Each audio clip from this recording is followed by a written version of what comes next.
on continue notre exposé de mardi dernier. En fait, il y a eu une problématique qui a été posée sur de savoir ce qui est le corps, l'âme et l'esprit. Et donc, aujourd'hui, je vais exposer sur ces éléments-là. Avant que je commence, je vous invite à une prière. Au nom du Père, du Fils et du Saint-Esprit, Papa, Seigneur, toi, Dieu dans un, Dieu le Saint-Esprit, Papa, merci pour ce moment. Papa, je te demande très modestement, Papa, de nous guider dans cette rencontre, Papa, et que tu m'aides à ressortir ce que j'ai compris de ce thème, Papa. Et Papa, je te demande aussi d'éloigner Satan et ses acolytes loin de mes pensées afin que je puisse transmettre ce que tu m'as fait comprendre. Et c'est là la prière que nous t'offrons au nom du Père et du Fils et du Saint-Esprit. Amen. Amen. Donc, je vais exposer sur ce qui concerne le corps, l'âme et l'esprit.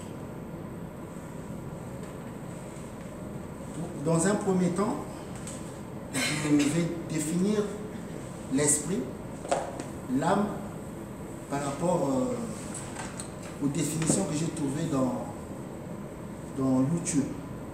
Bon, c'est d'après la science. Et après, on va voir le positionnement de toutes ces choses par rapport à la théologie kimbangiste.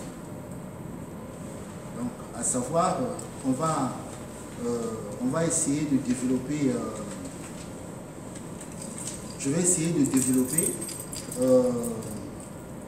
sur les questions de l'existence. Nous savons que la théologie,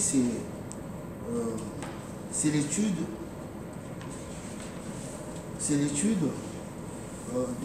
c'est une explication des choses, hein, du monde par rapport à la religion. Et donc, je vais traiter les questions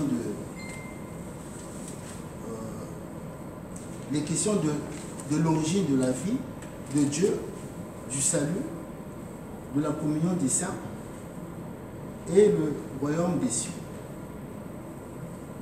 Donc, pour commencer, je vais donc lire la définition de l'esprit. L'esprit. L'esprit est le siège de la connaissance.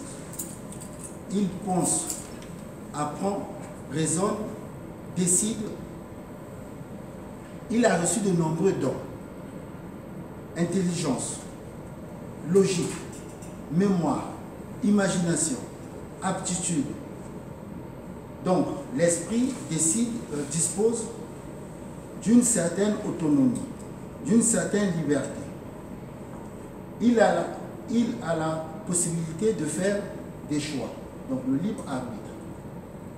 Dieu ne lui dicte pas sa volonté.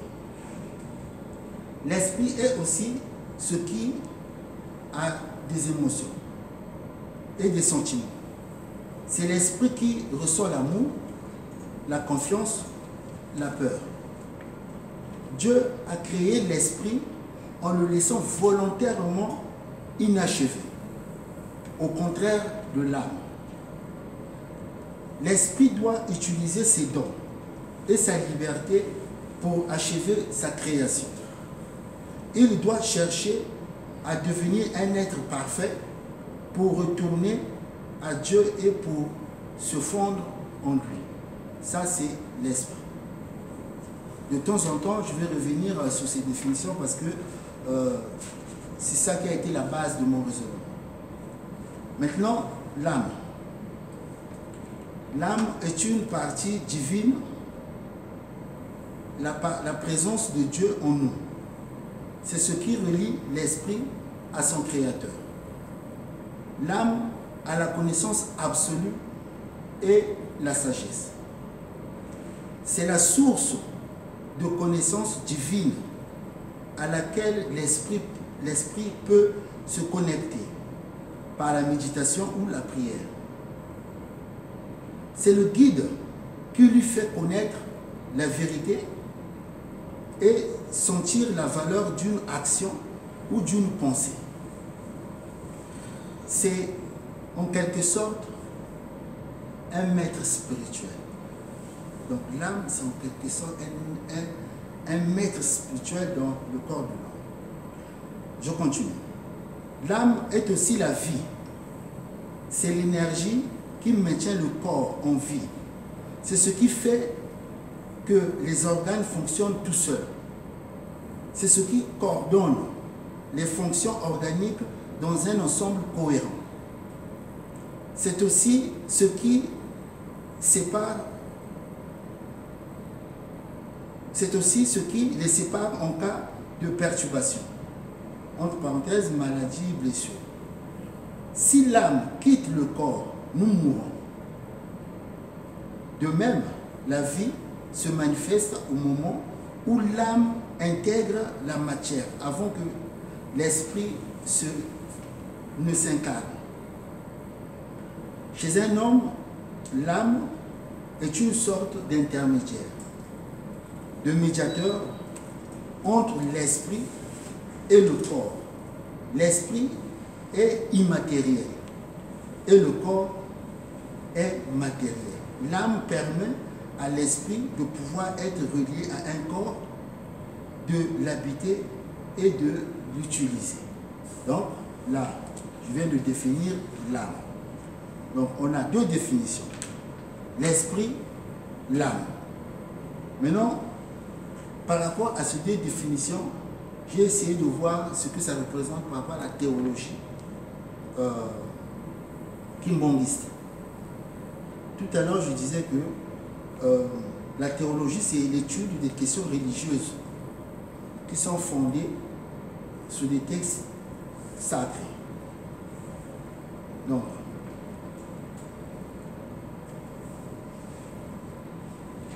pour ce faire,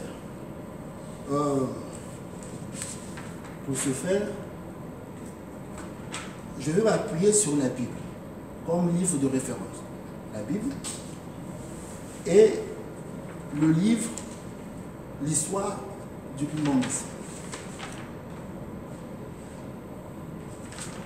Alors, je vais aussi utiliser des cantiques kimbangistes pour illustrer mes propos. Donc, pour commencer,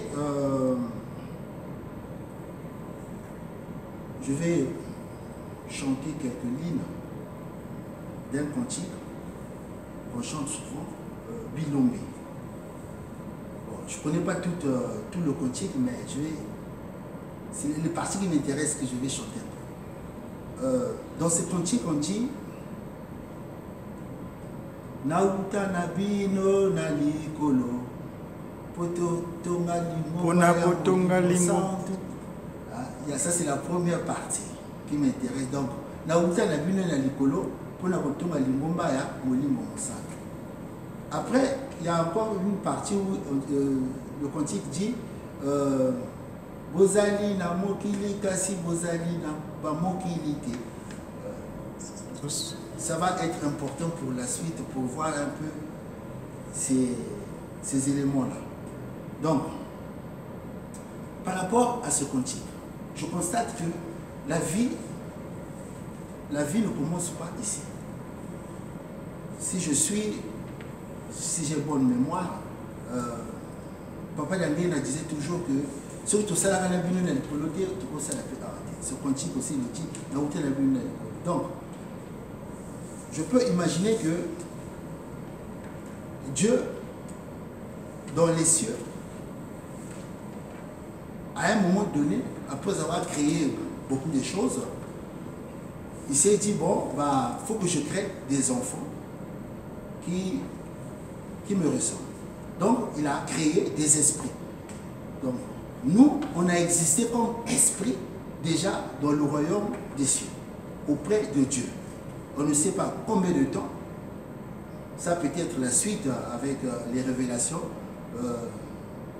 On en saura plus. Et donc, Dieu, il crée des esprits.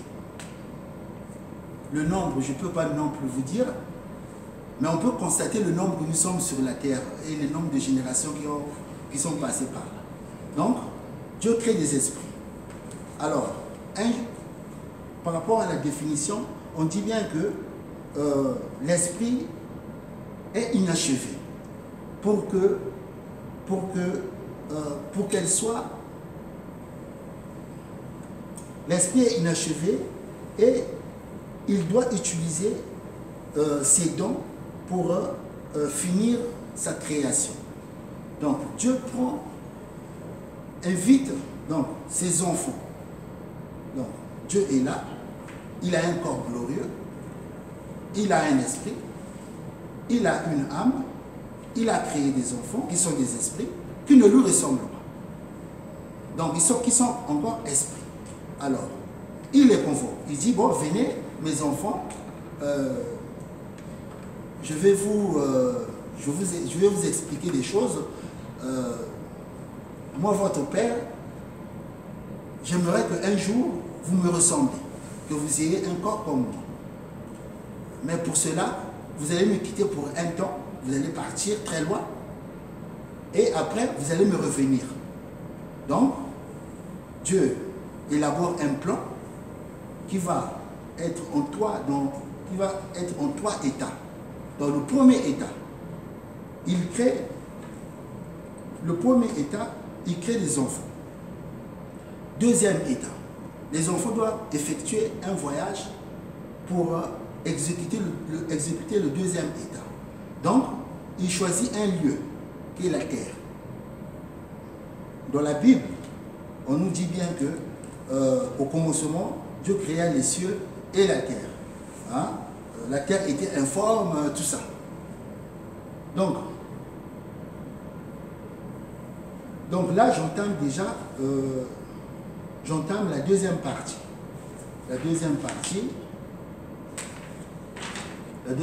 qui est le deuxième état, où directement, je vais traiter la question de l'origine de la vie. Donc, Dieu choisit un lieu qui est la terre. Lorsqu'on lit dans Genèse jusqu'au verset 26, Genèse 1 jusqu'au verset 26, Dieu dit, faisons l'homme à notre image, selon notre ressemblance. Dans l'état 1, il a créé. Dans l'état 2, il fait. Donc, mais ici, il dit faisons. C'est au pluriel. Donc, du coup, j'attire votre attention sur ces deux mots-là. Dans les cieux, il crée l'esprit. Sur la terre, il fait l'homme. Donc, il donne vie, il donne naissance à un homme par rapport à l'esprit qu'il a créé. Donc, l'esprit, nous sommes sur la terre.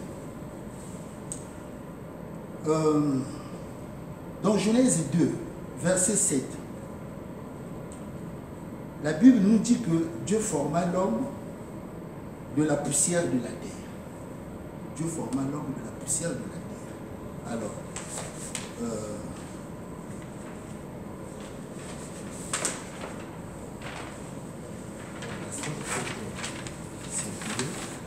je pense que c'est une image que tout le monde connaît sur la création. C'est pas une photo, c'est une vision qui a été qu'un frère a été inspiré, qui a fait un tableau dessus. Donc là, c'est juste des photocopies. Donc vous pouvez voir comment ça va circuler. Vous pouvez voir. Donc là, lorsque nous lisons que Dieu créa l'homme par la poussière. Donc on voit bien ici, il y a une personne seulement. Vous allez remarquer qu'il y a seulement une personne qui est en train de travailler sur l'homme. Il n'y a qu'une personne au départ, la première personne qui est là. Donc, la première personne travaille.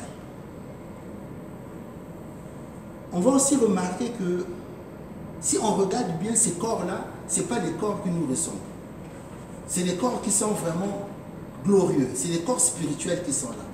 Ce n'est pas des corps comme vous et moi. Ça, on peut le lire aussi dans 1 Corinthiens.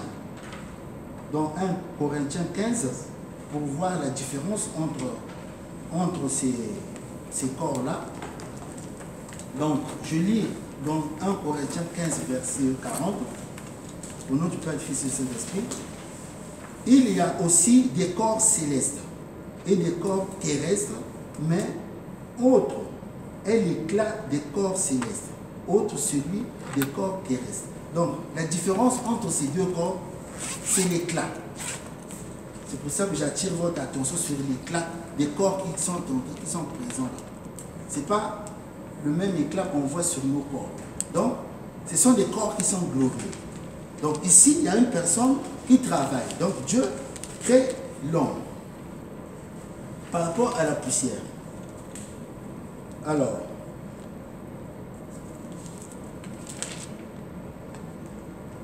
donc, quand la personne travaille, donc le premier façonne l'homme, la deuxième personne met le sang et l'eau. On peut voir même il a un boubou qui est rouge qui manifeste le sang. Donc lui il met le sang.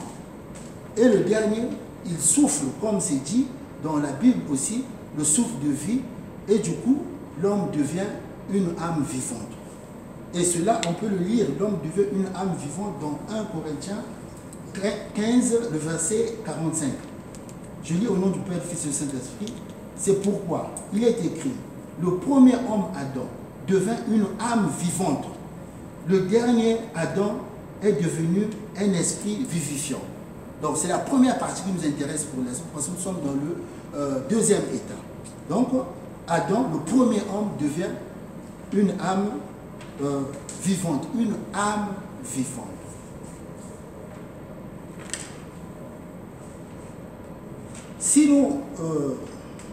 Si je reviens sur la définition de l'âme. Sur la définition de l'âme, il est dit l'âme permet à l'esprit de pouvoir être relié à un corps, de l'habiter et de l'utiliser. Donc l'esprit qui a été créé dans les cieux arrive sur la terre, c'est comme nous quand on fait un voyage, on va sous l'eau ou sur la lune, par rapport à l'environnement, on a besoin d'un scaphandre ou d'un équipement spécial pour résister à la température de l'endroit où on va.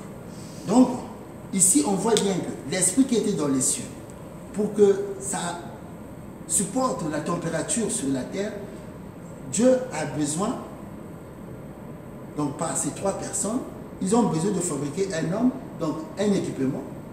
Donc, il y a un homme,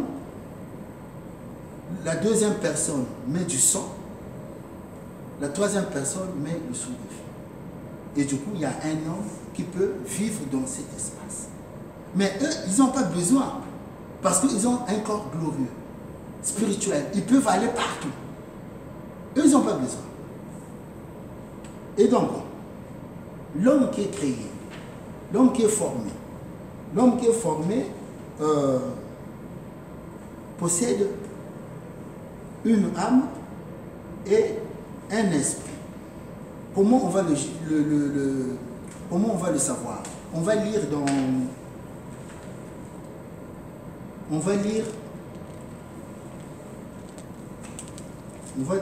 Lévitique, mais avant de lire, donc toujours sur cette photo, donc on a les trois personnes, chacun joue un rôle. C'est pourquoi au départ j'ai bien précisé qu'il y avait un qui façonne l'homme.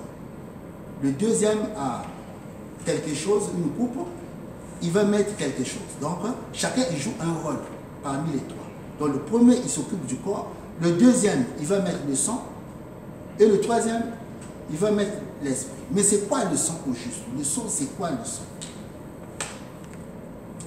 là, vraiment, j'attire votre attention parce que c'est très spécial. Moi, j'ai pas... c'est de fil en aiguille, j'ai un peu réfléchi. À chaque fois que je réfléchissais, il y avait des idées qui venaient. Bon, je ne sais pas si c'est vraiment... je suis sur le bon chemin, mais je sais que ce que je vais dire ce soir, il y a des gens qui feront mieux que ce que j'ai fait. Donc, leçon.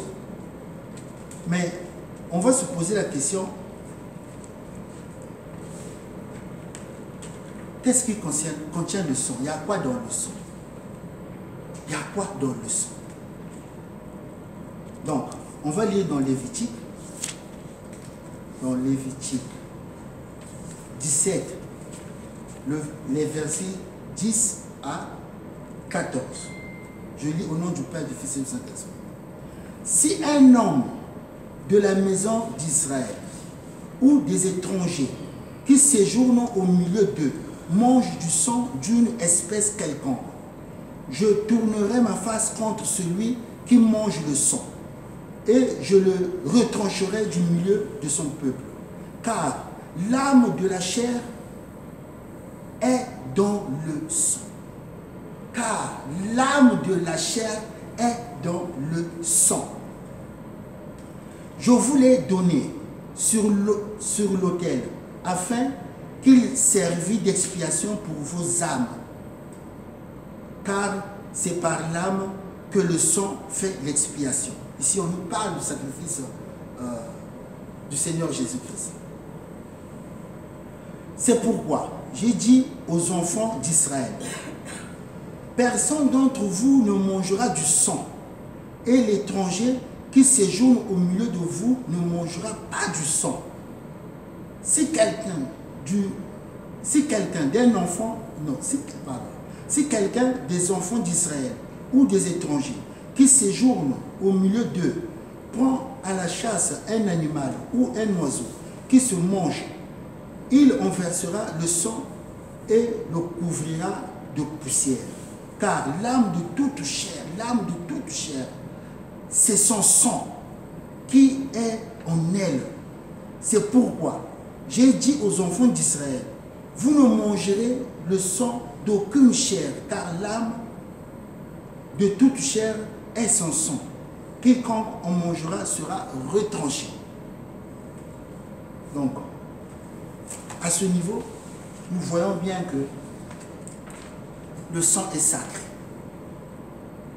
Le sang est sacré et l'âme, là nous venons de lire, l'âme se trouve dans le sang.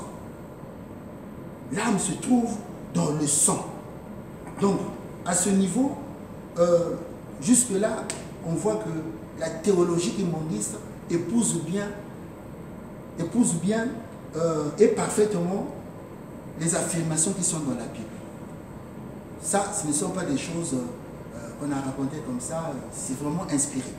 Hein? Quand on regarde, on lit la Bible, on se retrouve. Donc, l'âme, c'est la deuxième personne.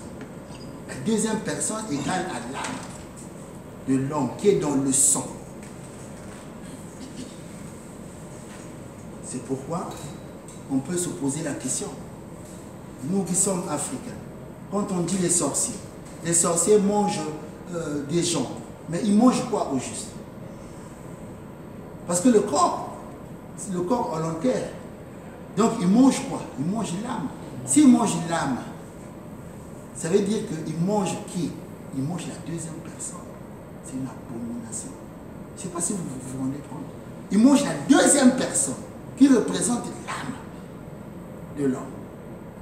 Parce que l'esprit, ils ne peuvent pas détruire l'esprit. L'esprit ne se détruit pas. Nous allons constater que Papa Dianguène, dans toutes ses tournées pastorales, il y avait des moments où il s'arrêtait, il priait, il demandait à Fakir, chanter, parce qu'il fallait libérer des âmes, des esprits. Parce que le sorcier, quand il mange l'âme, mais l'esprit, il fait quoi? Il va l'emprisonner quelque part. Il tourne jusqu'au jour lui-même, il va mourir, l'esprit reste là-bas.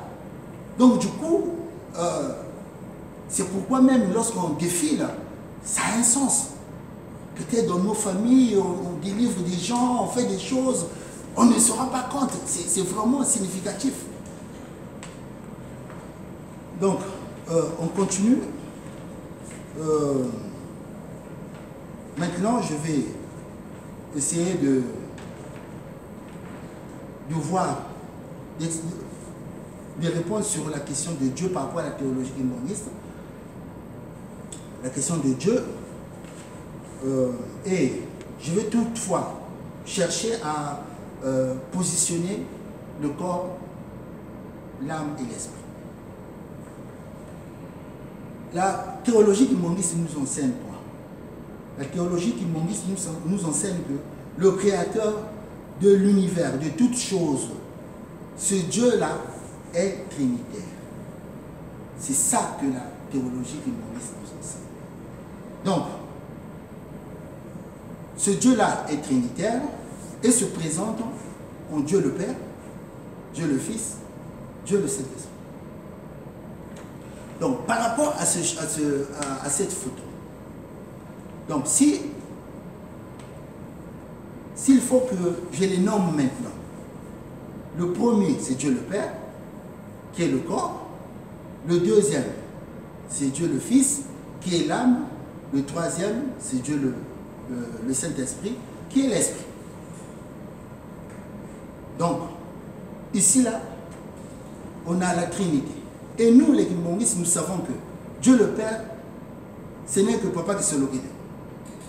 Dieu le Fils, ce n'est que Papa Djalungana. Dieu le Saint-Esprit, c'est Papa Djangé Nakunchima. Donc, qui dit la Trinité humaniste est là.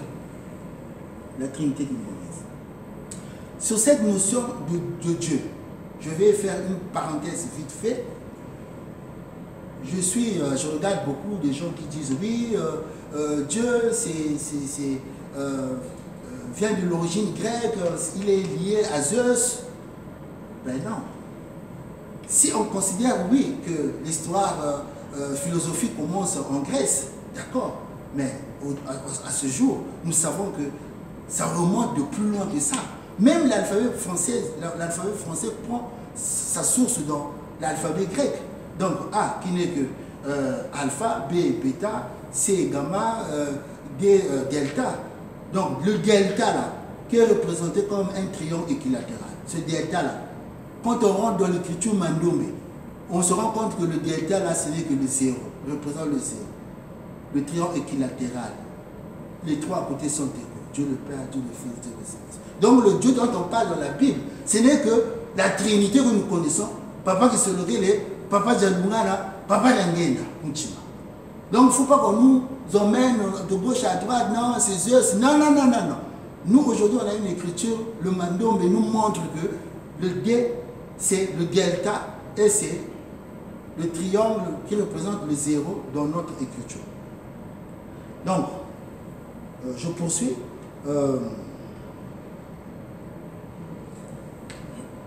La Trinité fonctionne en parfaite harmonie. Donc, cette structure que nous voyons ici, elle est hiérarchisée. C'est-à-dire que Dieu le Père commande Dieu le Fils. Dieu le Fils se soumet à lui, simule lui-même. Et Dieu le Fils, à son tour, commande Dieu le Saint-Esprit. Qui, quand Jésus-Christ dit, oui, il est préférable que je m'en aille pour que je supplie mon Père afin qu'il envoie le Saint-Esprit. Le Saint-Esprit n'est autre que Papa Simon Kimbangu Kianga.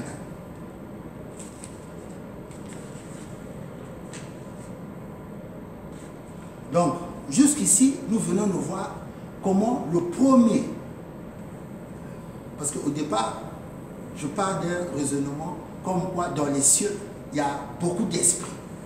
Donc, jusque-là, il n'y a qu'un esprit qui a été fabriqué. Un seul homme. Au nom, en la personne d'Adam. Après, lorsque on lit la Bible, on va lire un peu plus loin, on va se rendre compte que Dieu, il dit, il n'est pas bon que l'homme soit seul, il faut une femme, je ferai une aide semblable à lui, afin que... Après, il crée maman Ève. Donc, c'est ce que même papa Gauthier parlait tout à l'heure, maman Ève arrive. Donc, on a maintenant un homme et une femme. Un homme et une femme, c'est déjà la base de la famille humaine qu'on voit déjà. Il y a un homme, il y a une femme. Donc, jusque-là, on n'a que 2 esprits. Et pourtant, il y en a beaucoup. Mais pour l'heure, il n'y a que 2 esprits. Donc, on peut noter que Adam et Ève sont les premières et uniques personnes que Dieu a formées avec ses mains. Papa Gaudi l'a dit aussi tout à l'heure. C'est l'unique. C'est l'unique. Ce sont des uniques personnes que Dieu a créées avec ses mains. Donc, si on regarde bien, donc maintenant je peux dire, je peux les appeler, donc quand je dis Dieu, ça veut dire Papa Gisolokele, Papa Dangena, Papa Djanungana, Papa Dangena. C'est ce que ça veut dire. Si je me permets, donc, jusqu'ici, donc, comme j'ai dit tout à l'heure, la famille, c'est un homme, une femme. Pas autre chose. Ça commence par là.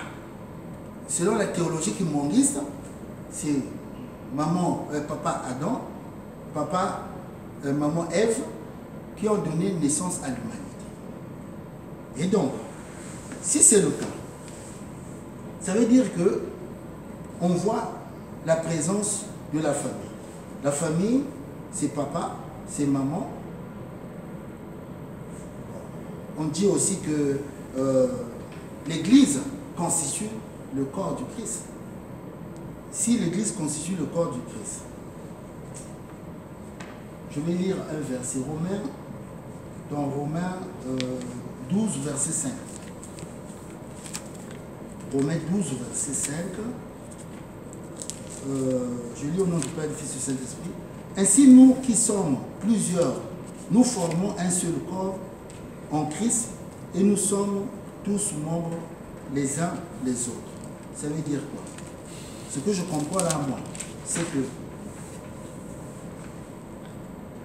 Adam et Ève forment une famille. La famille, c'est un ensemble de personnes apparentées qui vivent dans un même camp. Donc, on a Adam et Ève. Le verset que je viens de lire, par rapport à ce que j'ai lu, on voit que nous aussi, nous formons une famille, mais qui est rattachée à la personne qui est au milieu. C'est bien dit, nous sommes le corps du Christ. On n'est pas... J'essaie un peu de bien montrer que ce n'est pas au troisième ou à la première personne. On va voir même la suite pourquoi.